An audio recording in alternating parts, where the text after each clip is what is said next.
Bonjour Scarapace, Bonjour. merci de venir faire cette vidéo avec moi. Est-ce que t'es prêt Ouais, à ben, débattre du chapeauté?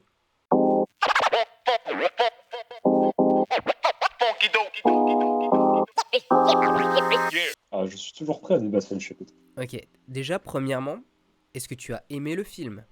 Non, mais à un moment, on va poser les bases. Est-ce qu'il y a des gens qui t'ont dit autour de toi qu'ils avaient pas aimé? J'ai des gens autour En de moi rapport. qui m'ont dit qu'ils avaient préféré Avatar.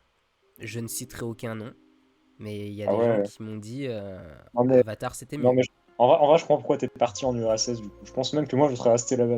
Non, Genre, j'aurais en pu. fait, quand on m'a dit ça, je suis revenu du RSS. Je me suis dit, tu vois, là-bas, c'est un pays où ils n'ont pas les mêmes modes de vie. Je suis allé regarder le chapeauté, on m'a dit, le chapeauté c'est moins bien qu'Avatar. J'ai fait mes valises, je suis parti le lendemain. Voilà, Ouais, non, mais j'aurais fait pareil. on est d'accord. Objectivement. Objectivement, Non, mais j'avais plus le choix. J'avais plus le choix. J'ai pris mon petit baluchon là, 28 heures de trajet, je suis revenu en France. C'est triste, mais c'est comme ça. Bon, quel a été ton personnage préféré dans le film? en vrai, je pense que c'est Jack Horner. Pourquoi? Il est trop drôle et puis il y avait il y a une chaîne dont j'ai oublié le nom. Je crois que c'est Dolman quelque chose. Oui, Qui avait analysé hein, le personnage et qui avait dit que c'était une représentation du capitaliste. oui, je pense qu'on a vu la même vidéo justement. Oui, oui, tout à fait, c'est la représentation même du capitaliste. Et toi, du coup, ça t'a plu? Non, alors c'est pas, enfin, c'est le fait qu'il y ait plusieurs niveaux de lecture, ça m'a plu. Ok. Mais surtout le personnage est super drôle. C'est vrai que le personnage est excessivement drôle. Mais je sais pas pourquoi, moi je me suis laissé attendrir par le chien.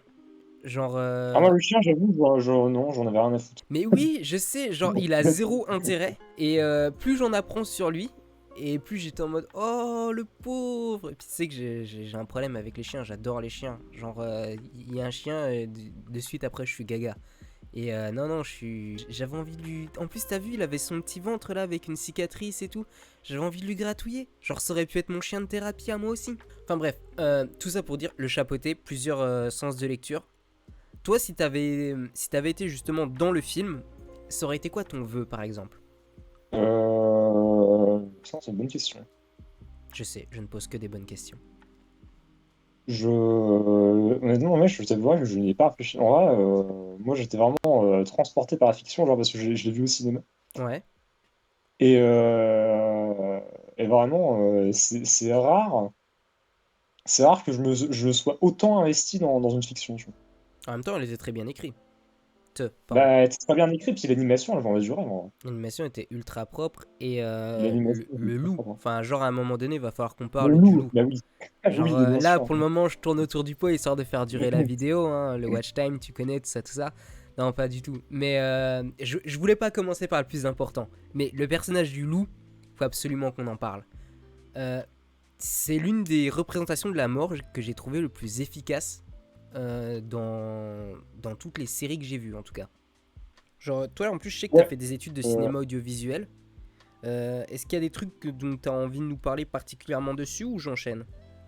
alors moi, c'est assez marrant parce que je sais que les plus jeunes n'ont pas.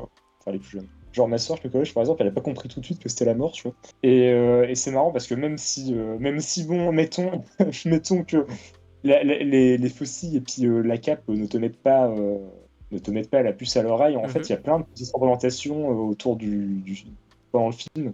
Il faut comprendre que si c'est la mort. Il y a le moment où il a les deux pièces sur les yeux, là. Oui, oui, oui. Je sais plus comment ça s'appelle, mais en gros, je crois que c'était pour payer. C'est pour payer ton passage Enfin, à la mort. Oui, ouais, c'était pour payer ton passage, pour traverser le Styx, un truc dans le genre. c'est ça, c'est ce que tu mettais avec Chiron pour t'aider à la traversée du cycle. Oui, Mais c'est ça. c'est excessivement bien fait. Moi, parce que du coup j'avais regardé des analyses, donc j'ai su que c'était la mort après. Enfin, j'ai su que c'était la mort avant d'avoir regardé la série. Et c'est Oh là parce que j'ai... là. Ouais, je me suis spoilé. Mais en fait, j'ai vu une vidéo en mode, ouais, le loup, le chapeauté, meilleur personnage jamais écrit et tout. Je suis en mode, what? J'ai vu le chapeauté, hein, c'était pas un chef-d'œuvre et tout. Qu'est-ce qu'il me raconte? J'ai vu la vidéo sur le Ouais, loup, le j'étais en premier. mode, oh, ok, faut que j'aille voir le chapeauté 2.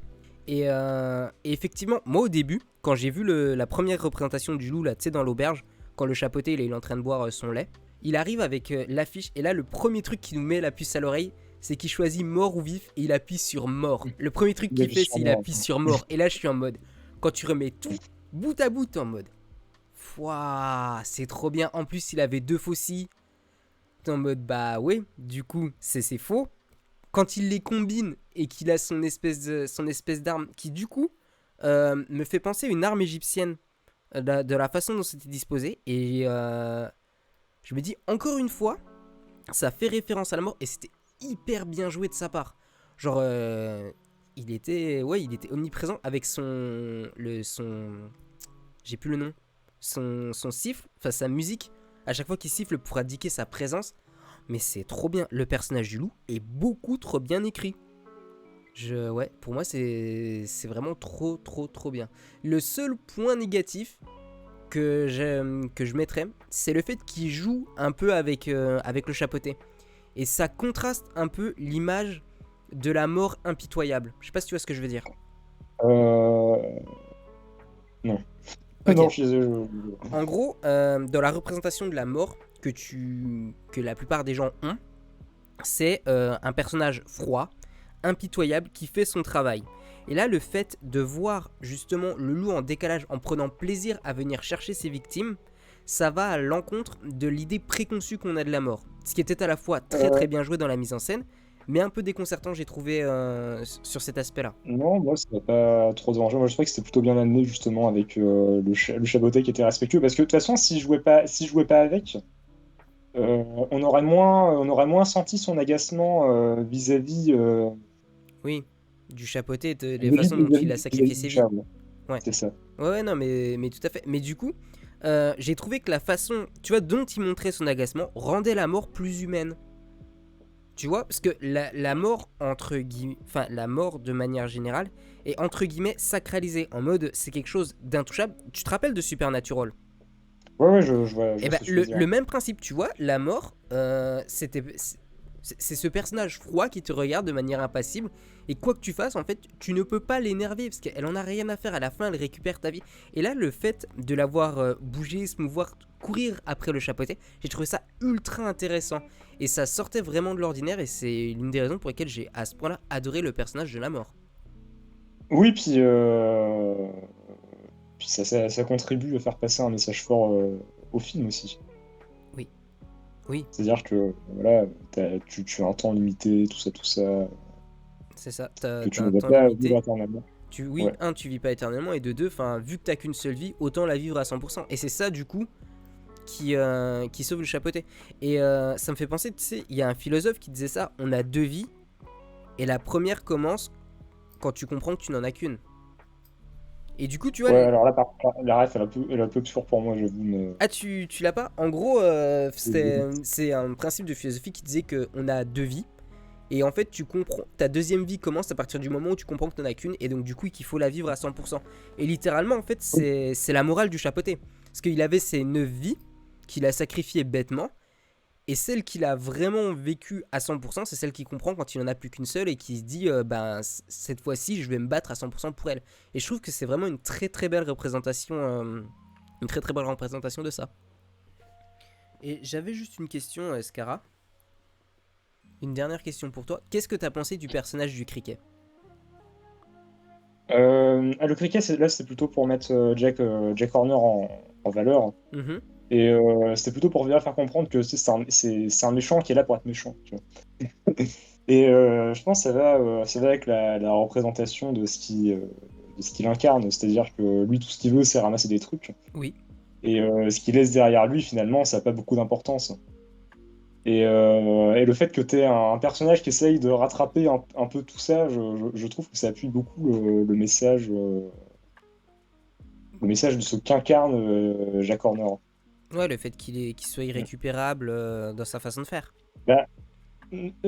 Bah, oui, oui, parce que comme il est censé incarner les géants du monde, en tout cas les géants du marché, c'est lui par contre, je trouve que le fait qu'il soit froid et distant avec absolument tout et il s'en fout.